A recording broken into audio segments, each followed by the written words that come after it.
আজ ২১শে জুন আন্তর্জাতিক যোগ দিবস। এই উপলক্ষে আমার কিছু বক্তব্য তুলে ধরছি। যোগ করা বা যোগাসনের গুরুত্ব আমরা সারা জীবন ধরেই শুনে আসছি, কিন্তু এর গুরুত্ব সারা বিশ্বের সামনে তুলে ধরতে প্রধানমন্ত্রী নরেন্দ্র মোদী রাষ্ট্রসংঘের সাধারণ সভায় আন্তর্জাতিক যোগ দিবস ঘোষণার প্রস্তাব দিয়েছিলেন।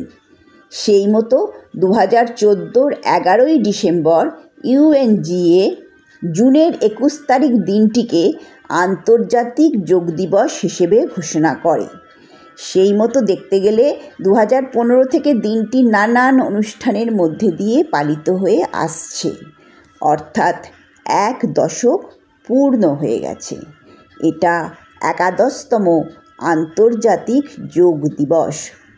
এবারে দিনটির theme yoga for one earth one health, বা বাংলায় আমরা বলতে পারি এক পৃথিবী এক স্বাস্থ্যের জন্য যোগ।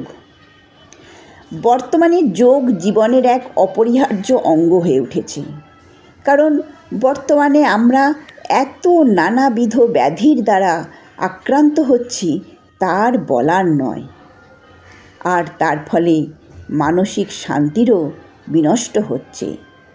তাই শারীরিক ও মানসিক দিক থেকে সুস্থ থাকতে হলে যোগকে জীবনসাথী করে নিতে হবে।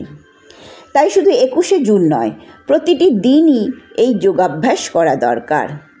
তাই বলি, যোগা করুন, সুস্থ থাকুন। ধন্যবাদ।